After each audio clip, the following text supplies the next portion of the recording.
So what we got here is an Englander 32NC. And I'll show you how this stove likes to be run, at least in my setup.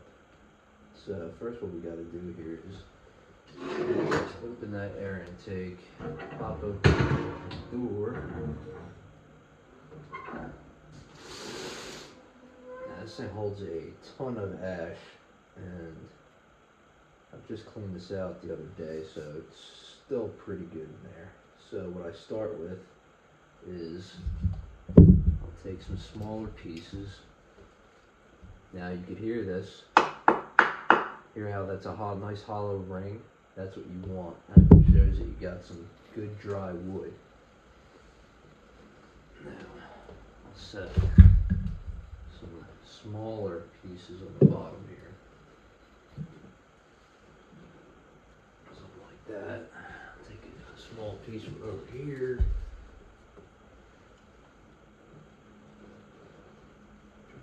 That's decently alright for right now.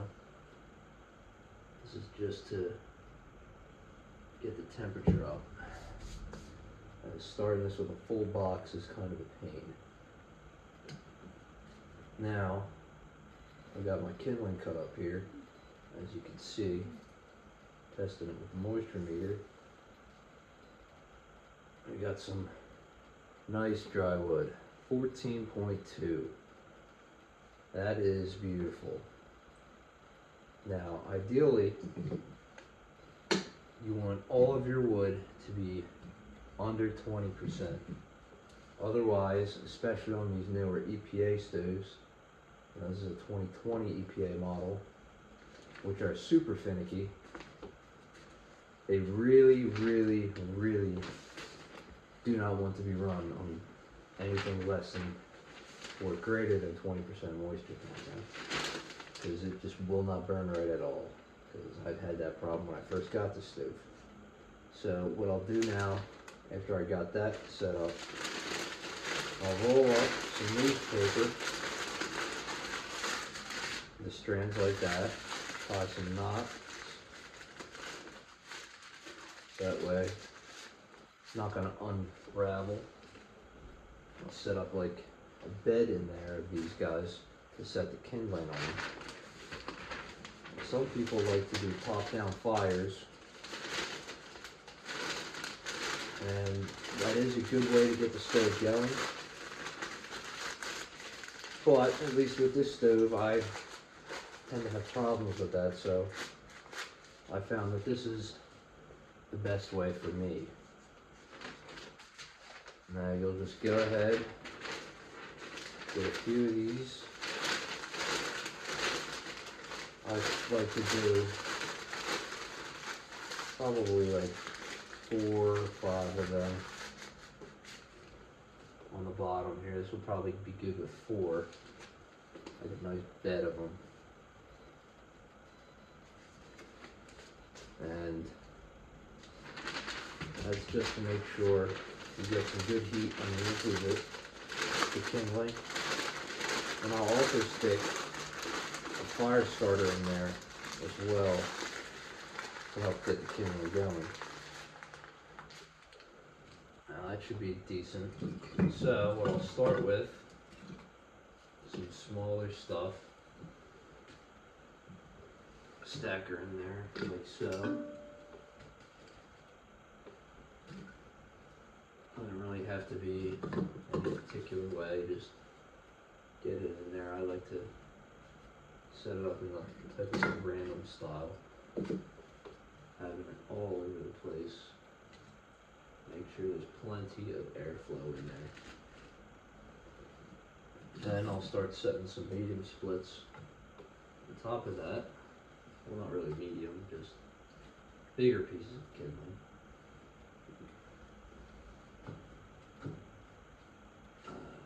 There. And progressively get bigger. Now I'll start crisscrossing it.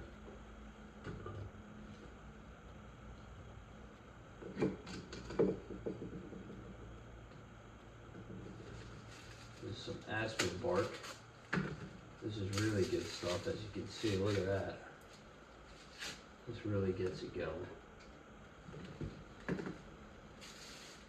Oh yeah. Tear that up. Put some of that in there too.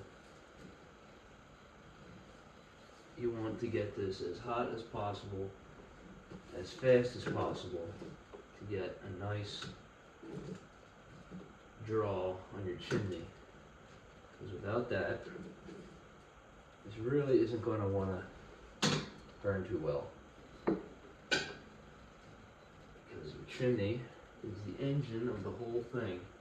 Without a good draft, you ain't going to get much.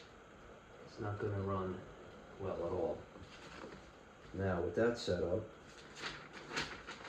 I'll stick a few pieces of paper on top of that, like you would with a top-down start. But this is more to get the draft going than it is to really light anything on fire. Just to get that that initial burst of heat up the flue.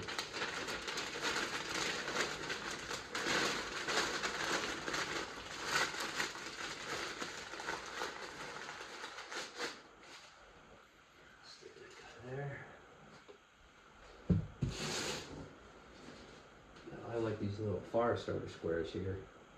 Get these guys off of Amazon. It's like compressed cardboard or sawdust or some type of paper fiber with wax in it. So that burns really nice.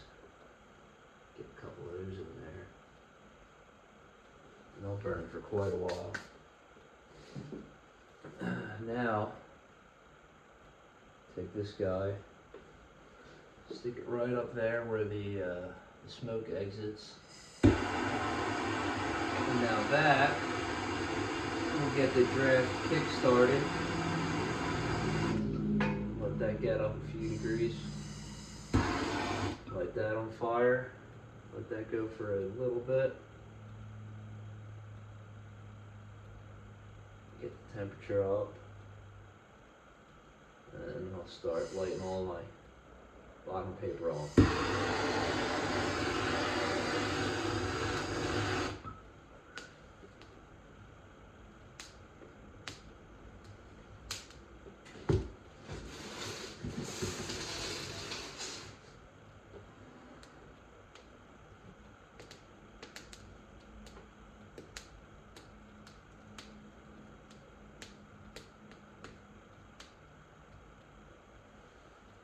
Let that go for a few minutes. Start closing that.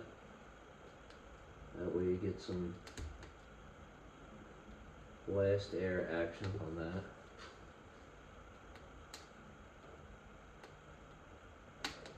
We'll check back on this in a couple minutes. So, about 30 seconds later, let's see she's really getting going now. Flames hitting the secondary burn tubes, warming them up. Flue temp is rising nicely. So, that burning like that, I could shut the door.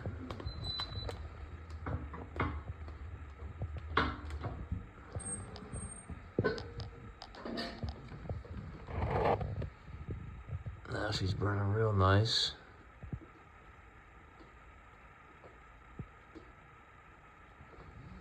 I'll die down a little bit once the door shuts, and then once the air starts getting to it, it'll kick back up again. I'll show you my setup here. Got the stovetop temperature right there on that little bend here. That's the hottest part of the stove, so that's where you'd want to put your stovetop. Got the Auber AT200 probe screwed in right back there. It's meant for double wall, so I have it spaced out an inch. And I have a magnet helix there to measure my draft, because my chimney will actually draft a little more than spec. Now that's perfect. You want it to be about 0.04 to 0.06. Usually that's perfect. Now mine will actually run way up past that. It'll actually go double than that, like 0.12, 0.15 occasionally when it's really getting hot. So I'll use a key damper here to get that back in the spec. Otherwise that'll, you can see it's starting to go with the flue temp rising. Now that is measured in inches of water for that. Yeah, there she goes. And I'll come back to this when I get to the temperature where I start turning it down. Alright, about 5 minutes later, she's starting to get pretty nice and warmed up. This is saying 4:30 about. Let's see, stovepipe on the exterior 240, so it's reading about right. That should be about double what this reads, since that's internal, external. That's a rule of thumb.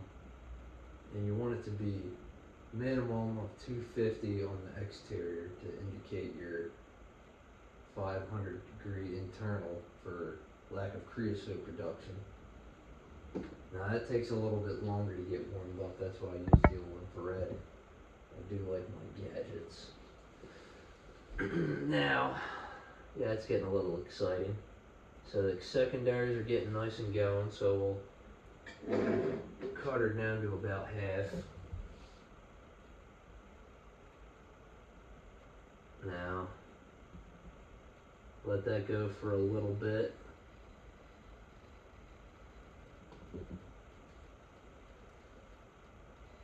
And it looks to have halted the climb of the flue temp, so we'll let that sit until that starts going up again.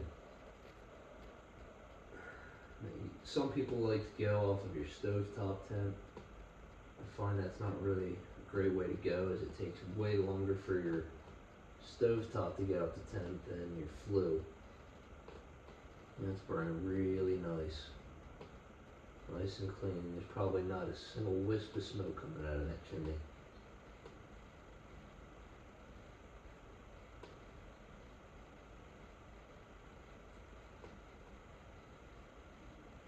Now I'll actually close it down just a little bit more. Now sometimes that'll actually, yep, there it goes. It started to climb up again. Because now we're starting to hold a little bit more heat in the stove, and that'll start burning more aggressively. Oh, it went back down.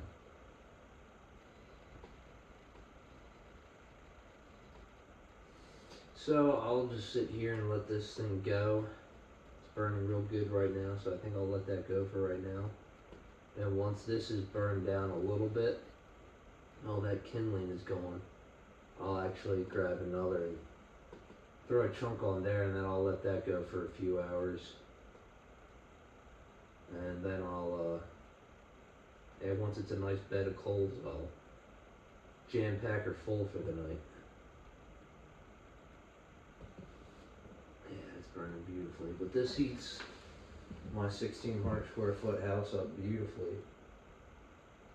Now before I had this, I had an Osborne 1600, which was half the size.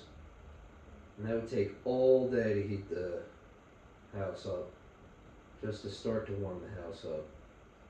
Now I could never let that stove die out. This stove I can let die out, start it up from cold, and it'll start warming up the house within 2 to 3 hours. My living room that this is in, this will be nice and toasty at like 70 degrees within 45 minutes, if that. So this is double the size, more surface area, the more heat's going to be radiating out of it, the more wood you can stuff in it, the longer you can get a burn out of it. I'd rather have a bigger stove and burn a smaller fire than be limited by how big of a fire I can get.